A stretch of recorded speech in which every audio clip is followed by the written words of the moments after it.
ভারতের ইন্ধনে বা ফ্যাসিস্টদের ইন্ধনে এই ঘটনাটা ঘটাচ্ছে। মাননীয় স্বরাষ্ট্র উপদেষ্টা, আমরা জানছি যে পার্শ্ববর্তী দেশ থেকে তাদেরকে অস্ত্র দেওয়া হচ্ছে, টাকা দিয়ে যোগান দেওয়া হচ্ছে এবং দীর্ঘদিন ধরে তাদের এই পরিকল্পনা। আমরা দেখেছি সেখানে একজন বক্তব্য দিয়েছে এটাকে ভারতের যেন একটা রাষ্ট্র হিসাবে বা একটা প্রদেশ হিসাবে যেন নিয়ে যাওয়া হয়। সে বিষয়ে আপনারা কি ধরনের পদক্ষেপ নিচ্ছেন? আর সেখানে একটা ঘটনা ঘটেছে, 3 জন নিহত হয়েছে, আইন শৃঙ্খলা বাহিনীর সদস্য আহত হয়েছে।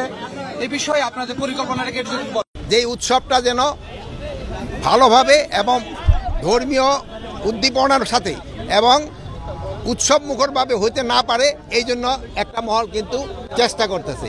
এই একটা মহলে কিন্তু এই খাগড়াছড়িতে এই ঘটনাটা ঘটার চেষ্টা করছে। ভারতের ইন্ধনে বা ফ্যাসিস্টদের ইন্ধনে এই ঘটনাটা ঘটাচ্ছে। তা আমরা এটা যেন ঘটাতে না পারে, এই জন্য আমরা আমাদের সর্বাত্মক ব্যবস্থা নিচ্ছি।